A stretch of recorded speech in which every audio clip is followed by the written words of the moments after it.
അപ്പോൾ കുറച്ചൊന്നുമല്ല, ഇതാ ഈ ട്രേയിലിരിക്കുന്ന മുഴുവൻ സാധനങ്ങൾ നിങ്ങൾക്കായിട്ട് ഞാൻ കൊണ്ടുവന്നിരിക്കുകയാണ്. 100% പ്രകൃതിദത്തമായിട്ടുള്ളതും 100% സുരക്ഷിതമായിട്ടുള്ളതും ഏറ്റവും രുചിയോടും ഏറ്റവും ന്യായമായിട്ടുള്ള വിലയുള്ള പ്രോഡക്റ്റ്സാണ്. ആദ്യം നല്ല കട്ടയായിട്ടുള്ള നാടൻ കട്ടൻ തൈര്, അത് പറയണം കേട്ടോ. നാടൻ പശുവിൻ്റെ പാലും കൊണ്ട് ഉണ്ടാക്കുന്ന, ഇത്ര കണ്ടാൽ മതി. എന്തിനാണ് ഇനി അന്നമ്മേ എനക്ക് ഐസ്ക്രീം? ഞാൻ എത്ര ശ്രമിച്ചിട്ടും പുളിയില്ലാത്ത തൈര് ഉണ്ടാക്കാൻ കഴിയാറില്ല. എന്നിട്ട് നമ്മൾ യോഗട്ട് എന്ന് പറഞ്ഞിട്ട് റിലയൻസ് നിന്ന് വാങ്ങാറുണ്ട് വലിയ വില കൊടുത്തിട്ട്. ഒന്നും വേണ്ട, നമ്മുടെ മക്കൾക്ക് ഐസ്ക്രീമിന് പകരം കൊടുക്കാം. അടിപൊളി, നമ്മുടെ കരിനെല്ലിക്കയൊക്കെ കൂട്ടി പിടിക്കാൻ പറ്റിയ സാധനം കേട്ടോ. പിന്നെ പനീർ, നമ്മൾ എങ്ങനെയാണ് പനീർ വീട്ടിലുണ്ടാക്കുക എന്നുള്ള ഒരു വീഡിയോ ചെയ്തിരുന്നു. അന്ന് എല്ലാവരും പറഞ്ഞ പരാതിയാണ്, അന്നമ്മേ ഞങ്ങൾക്ക് നല്ല പാല് കിട്ടുന്നില്ല, പാക്കറ്റ് പാൽ കൊണ്ട് ഉണ്ടാക്കിയിട്ട് കിട്ടുന്നില്ല എന്ന്. അതിനുള്ള പരിഹാരമാണ് ഇത്. ഈവൻ ഞാൻ പോലും വീട്ടിലുണ്ടാക്കുന്ന പനീർ ഞാൻ ഫ്രീസ് ചെയ്തിട്ടാണ് വെക്കുന്നത്. കാരണം നമ്മൾ ഒരുപാട് പാലും കൊണ്ട് ഉണ്ടാക്കി ഒരുമിച്ച് വെക്കുകയാണ്. അത് ഒരാഴ്ച കഴിയുമ്പോഴത്തേനും മരച്ചിരിക്കും. അപ്പോൾ ഇതങ്ങനെയല്ല. ഇന്നലെ രാത്രി ഉണ്ടാക്കിയ പനീർ അങ്ങനെ തന്നെ കൂടി ഇത് രാവിലെ നിങ്ങൾക്ക് എത്തിച്ചേക്കുകയാണ്. ഞാൻ എന്ത് പ്രോഡക്റ്റും കമ്പയർ ചെയ്യുന്നത് എൻ്റെ വീട്ടിലുണ്ടാക്കുന്ന സാധനമായിട്ടാണ്. ഞാൻ ഉണ്ടാക്കുന്ന പനീർ നിങ്ങൾ കണ്ടിട്ടുണ്ടല്ലോ, നല്ല പെർഫെക്റ്റുമാണ്. ഒരു രക്ഷയില്ല. തൈരിനേക്കാൾ എനിക്കിഷ്ടമായത് പനീറാട്ടോ, സത്യം. തൈരും പനീറും കഴിച്ചു. അപ്പോൾ അതിൽ നിന്നും തികച്ചും വ്യത്യസ്തമായിട്ട് ഇപ്പം മില്ലറ്റിൻ്റെ ഒരു യുഗമാണല്ലോ അല്ലേ, എല്ലാവരും ഒരു ഹെൽത്തി വേർഷനിലേക്ക് കടന്നിരിക്കുകയാണ്. ഇത് ഷുഗറല്ല, മില്ലറ്റും ശർക്കരയാണ് കേട്ടോ. 2 പീസ് ഉണ്ട്, മില്ലറ്റും ശർക്കരയും. നമുക്ക് ഹോം മെയ്ഡാണ്, ഹാൻഡ് മെയ്ഡാണ്. കണ്ടാൽ മതി, ഒന്നും പോലെയല്ല. അപ്പം തന്നെ മനസ്സിലായല്ലോ. തിന്നോട്ടെ കേട്ടോ, അടിപൊളി. കേക്കും ബ്രെഡും കുക്കീസൊന്നും ഒരാളുടെയും ഞാൻ അംഗീകരിക്കില്ല. സൂപ്പറായിട്ടുണ്ട് കേട്ടോ, പെർഫെക്റ്റ് ആയിട്ടുണ്ട്. നമ്മൾ ഷുഗറും കൊണ്ട് ഉണ്ടാക്കുന്നതിനേക്കാളും ടേസ്റ്റ്. നന്നായിട്ട് ചവച്ചിറക്കുമ്പോൾ മറ്റേത് ഷുഗറിൻ്റെയും എന്തൊക്കെയോ ഓയിലിൻ്റെയും ഒരു കുത്തലല്ലേ നമുക്ക് വരുന്നത്, നത്തിങ്. അടുത്തത് കൊക്കോ നിബ് എന്ന് പറഞ്ഞിട്ട് റാഗി കൊണ്ട് മാത്രമുള്ള സാധനമാണ്. കണ്ടോ, ഓരോന്നും ഹാൻഡ് മെയ്ഡാണ് കേട്ടോ. ഞാൻ നോട്ടെ, ചവനപ്രാശം തിന്നണ പോലെ ഉണ്ട്. ഇത് തിന്നുമ്പോൾ സത്യത്തിൽ നല്ല ബെസ്റ്റ് കുക്കീസാണ്. ഇത് റാഗിയാണ്, അതാണ് എനിക്ക് നല്ല ബെസ്റ്റാണ്, പെർഫെക്റ്റാണ്.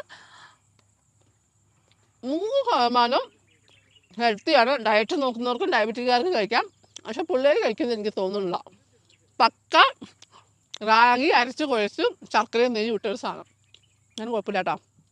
ഇവരുടെ ഏറ്റവും വാല്യുബിൾ ആയിട്ട ഒരു പ്രോഡക്റ്റാണ് കോക്കനട്ട് പാം ഷുഗർ, അതായത് നീരയിൽ നിന്ന് എടുക്കുന്ന പഞ്ചസാര. നമ്മുടെ സാധാരണ പഞ്ചസാര വെളുത്ത വിഷമാണെങ്കിൽ ഈ സാധനം 100% ഹെൽത്തിയാണ്, 100% ആരോഗ്യപ്രദമായിട്ടുള്ളൊരു സാധനമാണ്. ഈ നീരയും ഈ ഷുഗറും ഉണ്ടാക്കുന്ന വീഡിയോ നമ്മൾ ചെയ്തിട്ടുണ്ട്, അത് പുറകെ വരും. ഈ സാധനവും സ്വരൂപിൻ്റെ അവൈലബിൾ ആണ്. ഞാൻ അതാണ് പറഞ്ഞത്, ഇന്ന് ഇത് മേടിച്ചുകൊണ്ട് പോയിട്ട് ഇതും കൊണ്ട് ഒരു കുക്കീസ് ചെയ്തിട്ട് നമുക്ക് വീഡിയോ ഇടാം. അടുത്തത് നെയ്യ്.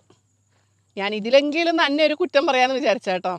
നെയ്യ് വെറുതെ തിന്നാൻ ഒരു സുഖം ഉണ്ടാവില്ല. നക്കി നോക്കാം അല്ലേ. ചൂട് ചോറുണ്ടായിരുന്നെങ്കിൽ കുഴച്ചടിച്ച് നോക്കായിരുന്നു മുത്തേ.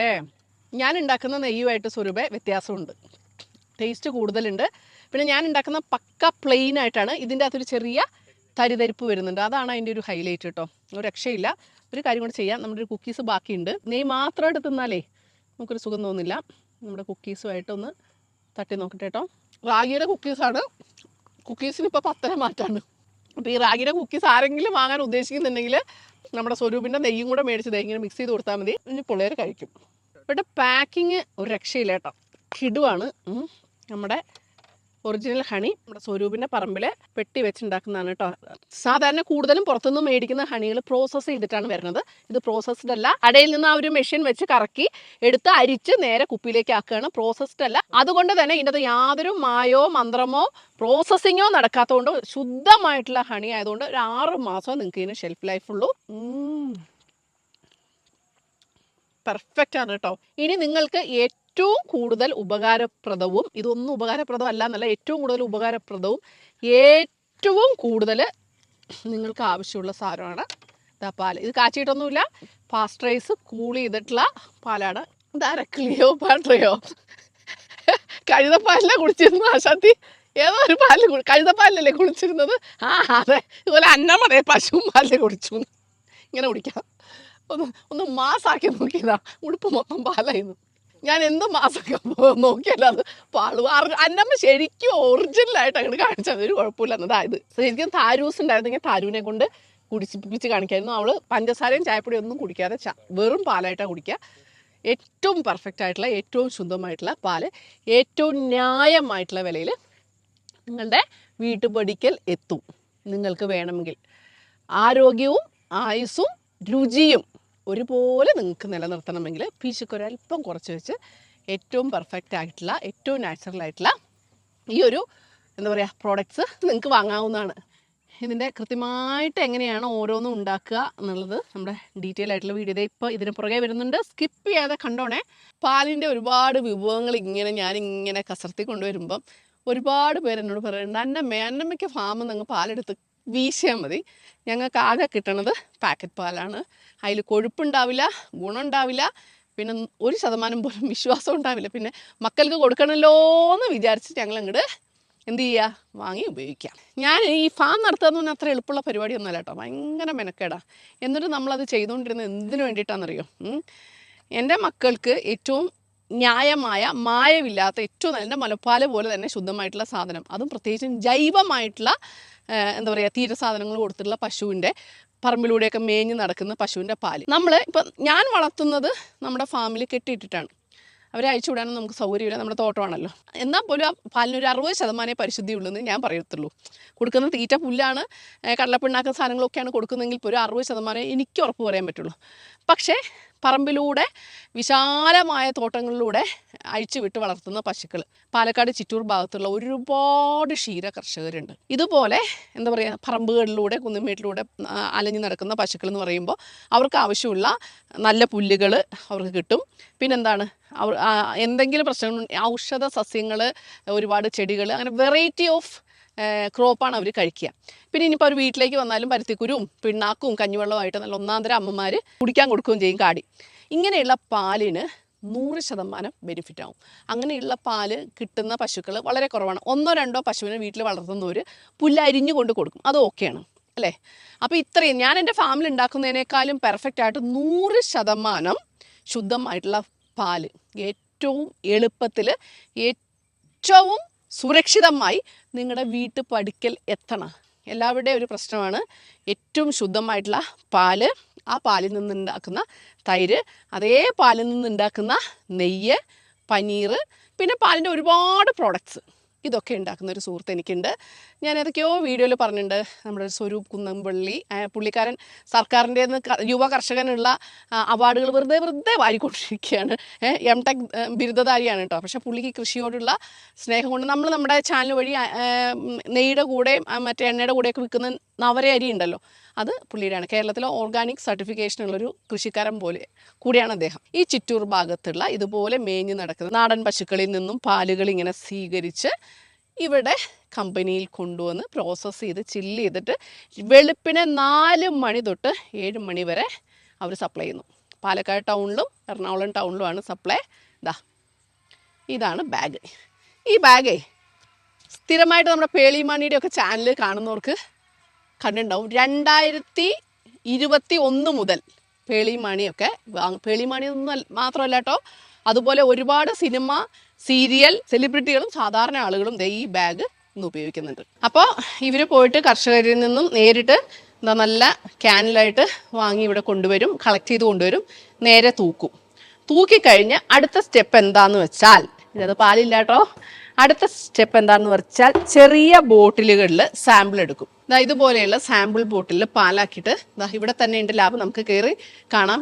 എൻ്റെ മുടിയും സാധനങ്ങളും ഒക്കെ ഒതുക്കി വെച്ചിട്ട് അങ്ങോട്ട് കയറിയാൽ മതി എന്ന് പറഞ്ഞിട്ടുണ്ട്. കാരണം ഇവിടെ അത്രയും പ്രിസൈസ് ആയിട്ടാണ് കാര്യങ്ങൾ ചെയ്യുന്നത്. അപ്പോൾ ഇതാണ് നമ്മളുടെ താരം സ്വരൂപ്. നമ്മുടെ മകനെ പോലെ തന്നെയാണ്, അതിനേക്കാളും കുറച്ച് പ്രായം കൂടുതലുള്ളൂ കേട്ടോ.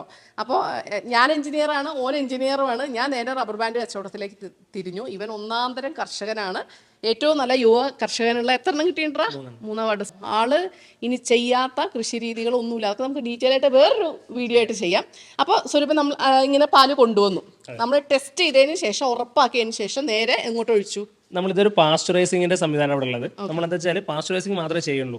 സാധാരണ നോർമൽ ഇൻഡസ്ട്രിയിൽ പാസ്ചറൈസിങ്ങും ഹോമോജനൈസിങ്, സ്റ്റാൻഡർഡൈസിങ്, ചിലർ പ്രിസർവേറ്റീവ്സ് ആഡ് ചെയ്യുന്ന ആൾക്കാരുണ്ട്. നമ്മളോട് അതൊന്നും ചെയ്യുന്നില്ല. അല്ല, ഈ പാസ്ചറൈസ് ചെയ്യുന്നതിന്റെ ആവശ്യം എന്താ? ഞാൻ പറയാം. എന്താ വെച്ചാൽ ഇപ്പം നമ്മുടെ പാല് ഹൈ പ്രോട്ടീൻ ആയിട്ടുള്ള മീഡിയ ആണല്ലോ. അപ്പോൾ അതുകൊണ്ട് നമ്മുടെ കൃഷിക്കാർ കറന്നെടുത്ത് അടുത്ത സെക്കൻഡോട് അതിനകത്ത് സൂക്ഷ്മജീവികൾ വളരാൻ തുടങ്ങും. അതൊരു സെർട്ടൺ ലിമിറ്റ് കഴിയുമ്പോഴാണ് നമ്മൾ എന്താ അറിയണത്, അത് പിരിയുമ്പോഴേ മാത്രമേ നമ്മൾ കേടുന്നു അറിയുള്ളൂ. ഉള്ളൂ. അല്ലെങ്കിൽ നമ്മൾ അത് ഉപയോഗിക്കും. ഇല്ല, നമ്മൾ ഉപയോഗിക്കും. ചിലര് പാൽ അടുക്കി കുടിക്കുന്ന സമയത്ത് പറയാറുണ്ട് ചൂട് കൂടിയിട്ടാണ് പാത്രം സ്ഥിരം പരിപാടിയാണ്. എന്ന് വെച്ചാൽ ശരിക്കും അത് അസിഡിറ്റി കൂടുന്നതുകൊണ്ടാണ് അടിയിൽ പിടിക്കുന്നത് പാൽ. അപ്പോൾ അതിന് നമ്മൾ ഇവിടെ എന്താ ചെയ്യുന്നത് വെച്ചാൽ ഏറ്റവും പെട്ടെന്ന് കൃഷി കറന്നെടുത്ത പാൽ ഏറ്റവും പെട്ടെന്ന് അവിടെ കൊണ്ടുവരുന്നു, ഈ ടാങ്കിലേക്ക് ഒഴിക്കും, ഇവിടുന്ന് പമ്പ് ചെയ്തിട്ട് നമ്മൾ PH എന്ന സിസ്റ്റത്തിനെ പറയാം, പ്ലേറ്റ് ഹീറ്റ് എക്സ്റ്റിങ്വിഷർ. ഇതാണ് പാസ്ചറൈസ് ചെയ്യാൻ വേണ്ടി ഉപയോഗിക്കുന്നത്. ഇതിന് 3 ഫേസ് ആണ് ഇതിനുള്ളത്. ഫസ്റ്റത്തെ ഫേസ് ഹോട്ട് ഫേസ് ആണ്, സെക്കൻഡ് ന്യൂട്രലൈസിംഗ് ആണ്, തേർഡ് ചില്ലിംഗ് കൂളാണ്. നമ്മൾ ഇതിനകത്ത് ഏതാണ്ട് 135 പ്ലേറ്റുകളുണ്ട്. ഈ പ്ലേറ്റിന്റെ ഒരു ഭാഗത്തുകൂടെ പാലും മറ്റു ഭാഗത്തുകൂടെ ഒന്നില്ലെങ്കിൽ ചൂടുവെള്ളം അല്ലെങ്കിൽ തണുത്ത വെള്ളം കടന്നു പോകും. അപ്പോൾ ചൂടുവെള്ളം കടന്നു പോകുന്ന സമയത്ത് 3 സെക്കൻഡ് കൂടി പാല് ഏതാണ്ട് 75 മുതൽ 80 ഡിഗ്രി ടെമ്പറേച്ചറിലേക്ക് 3 സെക്കൻഡ് കൂടെ തിളയ്ക്കും. ഈ പൈപ്പിൽ കൂടെ അങ്ങോട്ട് പോകും. ഈ പൈപ്പിലൂടെ പോയി അതിനകത്ത് കറങ്ങി വരും. അപ്പൊ എന്താ വെച്ചാൽ പിന്നെ ഇതിനകത്ത് ഹോൾഡിംഗ് ട്യൂബുകളുണ്ട്. ഈ ഹോൾഡിംഗ് ട്യൂബിനകത്തൂടെ കറങ്ങി തിരിച്ച് എഗെയിൻ ഈ പോയിന്റിലേക്ക് എത്താൻ 25 സെക്കൻഡ് എടുക്കും. അത് കഴിഞ്ഞ് എഗെയിൻ വിത്തിൻ 3 to 4 സെക്കൻഡിനകത്ത് പാല് 4 ഡിഗ്രി ടെമ്പറേച്ചറിലേക്ക് താഴുകയും ചെയ്യും. അപ്പൊ ചൂടാക്കി അതിനുശേഷം ക്യുക്കായിട്ട് താഴുകയും ചെയ്യും. അല്ലാതെ ഈ കെമിക്കൽ ഇല്ല, അല്ല പാസ്ചറൈസിംഗ് എന്ന് വെച്ചാൽ പാസ്ചറൈസിംഗ് വേറൊന്നുമില്ല, പാലിനെ ക്യുക്കായിട്ട് ചൂടാക്കുന്നു, ക്യുക്കായിട്ട് തണുപ്പിക്കുന്നു. അങ്ങനെ തണുപ്പിച്ച പാലിന് നമ്മുടെ BMC ആണ്. നമ്മൾ BMCയിൽ കൊണ്ടുവന്ന് സ്റ്റോർ ചെയ്ത് വെക്കും. BMC bulk milk cooler. ഇത് നമുക്ക് 4 ഡിഗ്രി മുതൽ 7 ഡിഗ്രി വരെയാണ് ടെമ്പറേച്ചർ സെറ്റ് ചെയ്ത്. അതെ അതെ. ഇപ്പൊ ഇതിനകത്ത് ഇങ്ങനെ പാല് കറങ്ങിക്കൊണ്ടിരിക്കുന്നുണ്ടാവും. ഇപ്പൊ പലപ്പോഴും ചില കൃഷിക്കാർ അറിഞ്ഞുകൊണ്ട് ചെയ്യണതായിക്കൊള്ളുന്നില്ല. അവരുടെ ഫാമിൽ നിന്ന് വരുന്ന സമയത്ത് അവരുടെ കയ്യിലുള്ള സൂക്ഷ്മജീവികളോ പാത്രത്തിലുള്ളതോ ബി നമ്മളുടെ നമ്മൾ വലിയ ഫാമുകളിൽ നിന്ന് പാലെടുക്കണില്ല. 2-3 കാര്യങ്ങളുണ്ട്. ഒന്നെന്താ വെച്ചാൽ വിട്ട് മേയുന്ന പശുക്കളാവണം, ഹൈ ഈൽഡിങ് പശുക്കളാവരുത്, ആർട്ടിഫിഷ്യൽ ആയിട്ടുള്ള കാറ്റിൽ ഫീഡ് അല്ലെങ്കിൽ ഹോർമോണൈസ്ഡ് ആയിട്ടുള്ള കാറ്റിൽ ഫീഡ് അമിതമായിട്ട് കൊടുക്കണം ആവരുത്. അങ്ങനെ ചില ക്രൈറ്റീരിയസ് നമ്മൾ കൊടുത്തിട്ടുണ്ട്. 50 രൂപ വരെ നമ്മൾ പാലിന് വില കൊടുക്കുന്നുണ്ട്. അതുമാത്രമല്ല ഞങ്ങൾ വിൽക്കുന്നത് 70 രൂപയ്ക്കുമാണ്. ഹോം ഡെലിവറി ചെയ്യുന്ന ഡെലിവറി ചാർജ് ഉൾപ്പെടെ നമ്മൾ 70 രൂപയ്ക്ക് എറണാകുളത്ത് കൊടുക്കണം. അതെ, ഒരു നോമിനൽ മാർജിൻ ആയിട്ട്. ഞങ്ങൾ എന്താ വെച്ചാൽ ഇതൊരു അത് എന്റെ ഒരു അഭിപ്രായത്തിൽ ഞാൻ കച്ചവടക്കാരി ആയതുകൊണ്ട് 70 രൂപയ്ക്ക് അങ്ങക്ക് നഷ്ടമാണ്. അങ്ങനല്ല, ഇതെന്തോ കലക്കണം. കാരണം ഒരിക്കലും ഇത്രയും പ്രോസസ്സ് ചെയ്തിട്ട് ഇതുപോലെ ഒരു ബാഗും കുപ്പിയിലും ചെയ്യാൻ കഴിയും. നിങ്ങൾക്ക് പാലായതുകൊണ്ട് മാത്രമേ കഴിയുന്നത്. കാരണം പാല് നമ്മൾ ഒരു റൂട്ടിലേക്ക് പോകുമ്പോൾ അവിടെ നമുക്ക് 40, 50, 60, 100 കസ്റ്റമേഴ്സ് ഉണ്ടെങ്കിൽ ബൈ പ്രോഡക്ട്സ് എല്ലാം പോകുന്നുണ്ട്. അല്ല, ഒബിയസ്ലി ഞങ്ങളുടെ പ്രോഫിറ്റ് എന്നുള്ളത് ബൈ പ്രോഡക്ട്സ് വിൽക്കുന്ന സാധനം ഞങ്ങളുടെ എന്നല്ല, ഏത് ഡയറി ഇൻഡസ്ട്രിയുടെ നോക്കുകയാണെന്ന് വെച്ചാൽ അവിടുത്തെ ലാഭം എന്ന് പറഞ്ഞാൽ അത് മാത്രമാണ്. പിന്നെ ഞങ്ങൾ പാലുൽപ്പന്നങ്ങളോ വിൽക്കാനായിട്ട് തുടങ്ങിയതല്ല ഈ സ്ഥാപനം. കൃഷിക്കാർ ഉൽപ്പാദിപ്പിക്കുന്ന എല്ലാ ഉൽപ്പന്നങ്ങളും, അത് പാലായിക്കോട്ടെ, പച്ചക്കറി ആയിക്കോട്ടെ, പഴങ്ങളായിക്കോട്ടെ, ഇത് നേരിട്ട് കസ്റ്റമേഴ്സിലേക്ക് എത്തണം. ഇടനിലക്കാര് വേണ്ട. അത് മാത്രമല്ല കസ്റ്റമേഴ്സിന് ഇത് ഏത് കർഷകന്റെയാണ് അറിയാനും പറ്റണം. നമ്മുടെ ഒരു കൺസെപ്റ്റ് തന്നെ റെസ്പോൺസിബിൾ ഫാമിംഗ്, റെസ്പോൺസിബിൾ കൺസംഷൻ, രണ്ടിടത്തും വേണം. ഒരു ഭാഗത്ത് മാത്രം പോരാന്നുള്ളതാണ്. അപ്പൊ പൊന്നു മുത്തേ അത്തി ഭയങ്കര കൂടുണ്ട്. ഇനി ഇത് നമുക്ക് എന്തായി കാണിക്കണം? ബോട്ടിൽ ചെയ്തിട്ട് ക്യാപ്സുലീവ് ചെയ്ത് നമ്മളെ നേരെ എറണാകുളം ടൗണിൽ എല്ലായിടത്തും നമ്മൾ ഡെലിവറി ഉണ്ട്. നേരിട്ട് വീടുകൾ എത്തിച്ചു കൊടുക്കുകയാണ്. വീടിന്റെ ഗേറ്റിൽ നമ്മുടെ ബാഗ് ഉണ്ട്. ഒന്നിച്ച വീടിന്റെ ഗേറ്റിലായിരിക്കും. ചില ഫ്ലാറ്റുകളിലൊക്കെ ആകുമ്പോൾ അവരുടെ ഡോർ സ്റ്റെപ്പിൽ എത്തി. നമ്മൾ എല്ലായിടത്തും നേരിട്ട് സപ്ലൈ മാത്രമാണ് ചെയ്യുന്നത്. ഇതാണ് നമ്മുടെ വെണ്ണ. നമ്മുടെ പനീറും അതുപോലെ തന്നെ നമ്മള് തൈരും ചെയ്യുന്നത് സ്കിമ്മഡ് മിൽക്കിലാണ്. അതിനകത്ത് ഫാറ്റ് റിമൂവ് ചെയ്തിട്ടാണ് നമ്മൾ ചെയ്യുന്നത്. ബാക്കി നമ്മൾ കൊടുക്കണ പാല് പൂർണ്ണമായിട്ട് എന്താ പറയാ ഫാറ്റോട് കൂടി തന്നെ കൊടുക്കുന്നത്. ഫുൾ ഫാറ്റ് ഉള്ള ഫാറ്റ് മിൽക്ക് ആണ് ഈ രൂപയ്ക്ക് നമ്മൾ അവിടെ എത്തിക്കുന്നത്. സേഫ് ആയിട്ട് പാലില് ഏതാണ്ട് ഒരു 8.1 മുതൽ 8.3% വരെ SNF-ഉം ഒരു 4.5 മുതൽ 4.7 വരെ ഫാറ്റും നോർമലി ഉണ്ടാവും. അപ്പൊ ഞാനൊന്ന് ആദ്യം തിന്നു നോക്കട്ടെ, എന്നിട്ട് ഞാൻ പറയാട്ടോ. ഇതെന്റെ വീട്ടിൽ ഞാൻ ഉണ്ടാക്കണ പോലെ തന്നെ. അതെ അതെ. നമ്മൾ എന്താ ചെയ്യാന്ന് വെച്ചാല് ഇങ്ങനെ സ്കിം ചെയ്യുന്ന സമയത്ത് മിൽക്കിന്റെ ക്രീമാണ് കിട്ടുക. മിൽക്കിന്റെ ക്രീം വെച്ചാൽ മിൽക്ക് ഫാറ്റ് എന്നേ പറയാൻ പറ്റുള്ളൂ. അതൊരിക്കലും വെണ്ണയല്ല. നമ്മള് പലയിടത്തും പല ഇൻഡസ്ട്രികളും ചെയ്യുന്നത് അതിനെ നേരിട്ട് തിളപ്പിച്ച് നെയ്യാക്കുക ചെയ്യണത്. അങ്ങനെ ഉണ്ടാകുമ്പോൾ ഒരു കുഴപ്പം എന്താ വെച്ചാൽ അത് വെള്ളത്തിൽ അലിഞ്ഞു പോകുന്ന ഒരു പദാർത്ഥമാണ് ഈ മിൽക്ക് ഫാറ്റ് എന്ന് പറയുന്നത്. നമ്മൾ സ്കിം ചെയ്യുമ്പോൾ കിട്ടുന്ന സംഗതി നമ്മൾ അതിന് എന്ത് ചെയ്യാന്ന് വെച്ചാൽ വെള്ളത്തിൽ അലിയാത്ത ഈ പോലുള്ള വെണ്ണയാക്കി മാറ്റുകയാണ്. അത് ബാക്ടീരിയൽ ആക്ടിവിറ്റിയാണ്. അതായത് നീ പറഞ്ഞു വരുന്നത് നമ്മൾ സാധാരണ നമുക്ക് മാർക്കറ്റിൽ കിട്ടുന്ന നെയ്യ്, അത് ഭൂരിഭാഗം നെയ്യ് XY ഏതോ നെയ്യ് ആയിക്കോട്ടെ, നമുക്കറിയില്ല, വെണ്ണയിൽ നിന്നല്ല അവരുണ്ടാക്കുന്നതെന്നാണ് പറയുന്നത്. വെണ്ണയാക്കാറില്ല, കൂടുതലും മിൽക്ക് ഫാറ്റ് എടുത്തിട്ട് അത് തിളപ്പിച്ചിട്ട് നെയ്യാക്കാൻ പറ്റും. വെണ്ണയിൽ നിന്ന് ഉണ്ടാക്കുന്നത് നമ്മൾ അടിച്ചു വെച്ച ആ ക്രീമിൽ നിന്ന് ഉണ്ടാക്കുന്നത് നമ്മുടെ വ്യത്യാസമുണ്ട്. അതുകൊണ്ട് നമ്മൾ വെണ്ണയാക്കും. അതെ അതെ. അതിനെന്താ വെച്ചാൽ പാലിൽ ഈ ക്രീമിനെ ചൂടാക്കി അതിലേക്ക് മിൽക്കിന് തൈര് ആഡ് ചെയ്ത് അത് പൊളിച്ച് വന്ന ശേഷം വെണ്ണ റിമൂവ് ചെയ്തിട്ടുള്ള വെണ്ണയാണ്. അത് ഇവിടെ തന്നെയാണോ ചെയ്യുന്നത്? ഇതിന് നമ്മൾ ഇതാണ് ഗീ വാറ്റ് എന്ന് പറയുന്ന എക്യുപ്മെന്റ്. നമ്മൾ ഈ ഗീ വാറ്റിനകത്ത് ഇട്ട് തിളപ്പിച്ച് വെണ്ണയാക്കി മാറ്റിയാണ് ചെയ്യുന്നത്. അല്ലടോ, അപ്പൊ ഞാൻ ഒരു സംശയം ചോദിച്ചോട്ടെ. എന്നോട് പറഞ്ഞത് ഫുൾ ഫാറ്റ് മിൽക്കാണ് വിൽക്കണതെന്ന് പറഞ്ഞു. അപ്പൊ ആ മിൽക്കിന്ന് ഫാറ്റ് മാറ്റിയിട്ടുള്ള സാധനമാണല്ലോ ഇത്. മിൽക്കിലെ ഫാറ്റ് ആണല്ലോ. അപ്പൊ ഇത് രണ്ടും കൂടെ ഒരു കോൺട്രഡിക്ഷൻ ഇല്ലേ? അത് പറയൂ. അതാ ഞാൻ നേരത്തെ പറഞ്ഞല്ലോ, നമ്മൾ പനീർ ഉണ്ടാക്കുന്ന സമയത്തും തൈര് ഉണ്ടാക്കുന്ന സമയത്തും അത് അതാണ് എന്താക്കുന്നത്. ഇത് അതാക്കണം നമ്മൾ നെയ്യാക്കി മാറ്റണം. എന്റെ കുനിഷ്ഠ ബുദ്ധിയിലുള്ള ചോദ്യമാണ്. എന്റെ പ്രിയപ്പെട്ടവർക്ക് വരുന്ന സംശയങ്ങൾ ഞാൻ ഉറപ്പായിട്ട് നമ്മൾ ചോദിക്കണ്ടേ. എല്ലാവരും ചോദിക്കുന്ന സംശയം. ഞങ്ങളെ സംബന്ധിച്ചിടത്തോളം ഇപ്പോൾ പനീറിന് അത്യാവശ്യം നല്ലതായിട്ട് ഓർഡർ ഉണ്ട്. കാരണം ഇപ്പോൾ കുറേ റെസ്റ്റോറൻറ്റ്സ്, വളരെ ഫേമസ് ആയിട്ടുള്ള പല റെസ്റ്റോറൻറ്റ്സും നമ്മളുടെ പനീർ, കാരണം എറണാകുളത്ത് മാത്രമല്ല, എറണാകുളത്തെയും പാലക്കാട്ടെയും വളരെ ചെറിയ റിമോട്ട് ഏരിയയിലും അവർ നമ്മളെ വാണിയമ്പാറ സെൻട്രലിലുള്ള റെസ്റ്റോറൻറ്റ്സ് വരെ നമ്മളിത് വാങ്ങുന്നുണ്ട്. എന്ന് വെച്ചാൽ നമുക്ക് ഫ്രഷ് പനീർ കൊടുക്കാൻ പറ്റും. പക്ഷെ പലപ്പോഴും അവർക്ക് മാർക്കറ്റിൽ അവൈലബിൾ ആവുക ഫ്രോസൺ ആയിട്ടുള്ള പനീറാണ്. നല്ല വ്യത്യാസം കേട്ടോ. ഇവര് തൈരും പനീറും ഉണ്ടാക്കുന്ന പാലിൽ നിന്നും അവർ വെണ്ണ വേർതിരിച്ചിട്ടാണ് ഉണ്ടാക്കുന്നത്. ആ വെണ്ണയാണ് ഇത്. നോർമൽ പാലിൽ വരുന്നതിൽ ഫുൾ ഫാറ്റ് ഉണ്ടാവും. എന്തെങ്കിലും സംശയം ഉണ്ടെങ്കിൽ നിങ്ങളൊന്ന് തിളപ്പിച്ച് ഫ്രിഡ്ജിൽ വെച്ചാൽ പിറ്റേ ദിവസം തിളപ്പിക്കുന്ന സമയത്ത് അതൊക്കെ മുകളിൽ വരും. ഇപ്പൊ ഞങ്ങളുടെ പല കസ്റ്റമേഴ്സും ഒരു മാസത്തെ നമ്മുടെ പാൽപ്പാടി ഉണ്ടല്ലോ, അത് പാടം മാത്രം മാറ്റി വെച്ചിട്ട് മാസാവസാനം നെയ്യ് ഉണ്ടാക്കിയുള്ള വീഡിയോസും ഫോട്ടോസ് ഒക്കെ നമുക്ക് അയച്ചു തരുന്നുണ്ട്. അത് കൊള്ളാലോ വീഡിയോ. അന്റെ ഈ നെയ്യ് ഫ്രിഡ്ജിൽ വെക്കേണ്ട കാര്യമില്ല. നെയ്യ് വെക്കേണ്ട, ഫ്രിഡ്ജിൽ വെക്കേണ്ട കാര്യം നമ്മൾ എന്താ അറിയുക, നമ്മൾ മാക്സിമം ടെമ്പറേച്ചർ കൊടുത്ത് മാക്സിമം അതിന്റെ പോയിന്റ് എത്തിയ ശേഷമാണ് നെയ്യ് റിമൂവ് ചെയ്യാറുള്ളൂ. അല്ലാതെ നമുക്കിപ്പോൾ അതെ അതെ എന്താ വെച്ചാൽ ഞാൻ കാണിച്ചു തരാം. അതുകൊണ്ട് നമ്മുടെ മുകളിലൊരു ഓയിലി ആയിട്ട് മുകളിൽ വരും. അപ്പൊ ഇതാവണ സമയം കൊണ്ടേ നമുക്ക് നമ്മുടെ ലാബ് ഒന്ന് കണ്ടാലോ. സ്വരൂപ നമ്മള് കർഷകരിൽ നിന്ന് എടുത്ത സാമ്പിൾ നേരെ ലാബിലേക്ക് കൊണ്ടുവന്നു. എന്നിട്ട് നമ്മള് ഈ ബീക്കറിൽ ഇവിടെ നമുക്ക് ഏതാണ്ട് ഒരു 10-20ഓളം ടെസ്റ്റുകൾ ചെയ്യാൻ, 22ഓളം ടെസ്റ്റുകൾ ചെയ്യാനുള്ള സംവിധാനമുണ്ട്. നമ്മളെല്ലാം ചെയ്യാറുണ്ടോ? എല്ലാ ടെസ്റ്റുകളും ചെയ്യാറുണ്ട്. പ്രധാനമായിട്ട് വേണ്ടത് എന്താ വെച്ചാൽ ഫാറ്റും SNF-ഉം അതുപോലെ തന്നെ അസിഡിറ്റി നോക്കും. മായം ഒന്നും ഇല്ലെങ്കിലും അസിഡിറ്റി കൂടിയ കുഴപ്പമാണ്. നമ്മൾ റിജക്ട് ചെയ്യും. അപ്പൊ എല്ലാ ടെസ്റ്റും നമ്മൾ നടത്തിയതിനു ശേഷം ഇതിപ്പോ എന്താ വെച്ചാൽ ഇത് സ്റ്റാർച്ചിനുള്ള ടെസ്റ്റ് ആണ്, ഇത് ഹൈഡ്രജൻ പെറോക്സൈഡിനുള്ള ടെസ്റ്റ് ആണ്, അതുപോലെ തന്നെ യൂറിയയുടെ ടെസ്റ്റ് ഉണ്ട്, അതുപോലെ തന്നെ മറ്റേതെങ്കിലും ന്യൂട്രലൈസിംഗ് സാധനങ്ങൾ ആഡ് ചെയ്യുന്ന അതിന്റെ ടെസ്റ്റ് ഉണ്ട്, ഗ്ലൂക്കോസിന്റെ ഉണ്ട്, ഫ്രക്ടോസിന്റെ ഉണ്ട്, അങ്ങനെ ഓൾമോസ്റ്റ് കുറെ അവിടെയും കുറച്ച് എന്തൊക്കെ ചേർത്തിട്ടുണ്ടെങ്കിലും അതൊക്കെ നമ്മൾ കണ്ടുപിടിക്കാനായിട്ട് പറ്റും. അങ്ങനെ അതിന്റെ ഉണ്ട്. അത്രയും നമ്മൾ ക്വാളിറ്റി കൺട്രോൾ ഇല്ലെങ്കിൽ എന്താ പറയുക, ഇത് നമ്മൾ ഹോമോജനൈസിംഗോ അല്ലെങ്കിൽ മറ്റൊന്നും ചെയ്യാത്തതുകൊണ്ട് ഒബ്വിയസ്ലി വളരെ പെട്ടെന്ന് കസ്റ്റമേഴ്സിന് അവരുടെ നേക്കഡ് ആയിക്കൊണ്ട് തന്നെ അത് ഐഡന്റിഫൈ ചെയ്യാൻ വേണ്ടി പുലിവാല് വേണ്ട. പുലിവാലിന് മാത്രം ശരിയല്ലേനും വളരെ റയറസ്റ്റ് ആയിട്ട് മാത്രമാണ് നമുക്ക് ഈ പറഞ്ഞ നമുക്കിവിടെ വന്നിട്ടുള്ള പഞ്ചസാര ചേർത്തൊരു കേസ് വന്നിട്ടൊരിക്കൽ, പിന്നെ ഈ പറഞ്ഞ സ്റ്റാർച്ച് കഞ്ഞിവെള്ളം ചേർത്തൊരു കേസ്. അല്ല അങ്ങനല്ല, കാരണം അവർക്ക് നല്ല വ്യത്യാസം ഉണ്ടാവും. അതെ പഞ്ചസാര ചേർത്തൊരു കേസ് വന്നിട്ടുണ്ട്. പിന്നെ അതുപോലെ സ്റ്റാർച്ചാണ് ഐഡന്റിഫൈ ചെയ്തത്, ചിലപ്പോൾ കഞ്ഞിവെള്ളമായിരിക്കാം അത് വന്നിട്ടുണ്ടായിരിക്കും. അത് കൊണ്ടുവന്നത് വേറൊരു കൃഷിക്കാരനാണ്. കൊണ്ടുവരുന്നതേ സ്റ്റാർച്ചിനേക്കാളും നല്ല മറ്റേ കോൺഫ്ലോർ ആയിട്ടോ ചേർത്ത് കൊണ്ടുവന്നു, അങ്ങനെ ഒഴിച്ചു കളയുന്നു. അപ്പൊ നമ്മുടെ നെയ്യായി ഉണ്ടാവും അല്ലേ.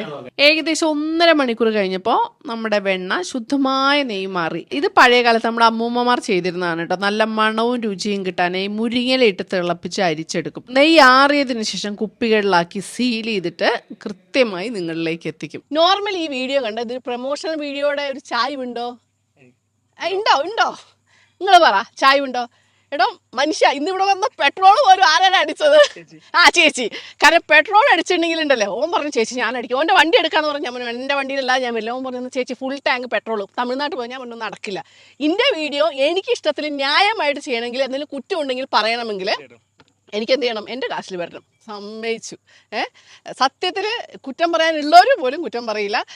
ഇതിൽ ശരിക്കും എന്താ പറയാന്നറിയോ, ഏറ്റവും ശുദ്ധമായിട്ടുള്ള പ്രോഡക്ട്സ് ന്യായമായിട്ടുള്ള വില ആളുകൾക്ക് നൽകിക്കൊണ്ട് നിങ്ങൾ ഏറ്റവും സത്യസന്ധമായി ശുദ്ധമായിട്ട് ആളുകളിലേക്ക് എത്തിക്കുന്നു എന്ന വലിയൊരു സാമൂഹ്യ പ്രതിബദ്ധത കൂടെയുണ്ട്. മാത്രമല്ല എഞ്ചിനീയറിംഗ് MTech ഒക്കെ പാസ്സായ 3-4 ചെറുപ്പക്കാർ വരൂ, പപ്പേട്ട വരൂ. ഇവിടെ ശരിക്കും എന്താ പറയാ മെന്ററാണ്, അവിടെ ഓൾ ഇൻ ഓൾ ആണ്. ഇന്നിപ്പോ രാവിലെ തൊട്ട് വൈകുന്നേരം വരെ ഇരുന്നപ്പോ തന്നെ എന്റെ 2 ചെവി കൂടെ പോകാൻ തുടങ്ങി. അല്ലാട്ടോ പപ്പേട്ട, ശരിക്കും നിങ്ങൾ ഈ കുട്ടികളെ ഇതുപോലെ എത്തിച്ച്, ഈ ഒരു സംരംഭം ഇതുപോലെ എത്തിച്ചതിൽ എനിക്ക് ഒത്തിരി സന്തോഷമുണ്ട്. കാരണം ഇത് വേറെ, നിങ്ങൾ പാല് വാങ്ങാതിരിക്കോ നെയ്യ് വാങ്ങാതിരിക്കോ എന്തോ ചെയ്തോ, വാങ്ങിയാൽ നിങ്ങൾക്ക് കൊള്ളാം. അത്രേ ഉള്ളൂ, എനിക്ക് അത്രേ ഉള്ളൂ പറയാനുള്ളത്. കാരണം ഇതിൽ കൂടുതൽ സത്യസന്ധമായിട്ട് പറയാൻ എനിക്കറിയില്ലടാ. പക്ഷേ ഇവരുടെ ഈ ഒരു മാതൃകയുണ്ടല്ലോ, ഹൈടെക്കോ അല്ലെങ്കിൽ വൈറ്റ് കോളർ ജോബോ ഒന്നും നോക്കാതെ കൃഷിയെ സ്നേഹിച്ച്, കർഷകരെ സ്നേഹിച്ച്, മണ്ണിനെ സ്നേഹിച്ച് ന്യായമായിട്ട് ഇത് മറ്റുള്ളവരിലേക്ക് എത്തിക്കുന്ന ആ ഒരു സാമൂഹികമായിട്ടുള്ള പ്രതിബദ്ധത നമിച്ചു. അപ്പം എങ്ങനെയാ നോക്കുമല്ലേ?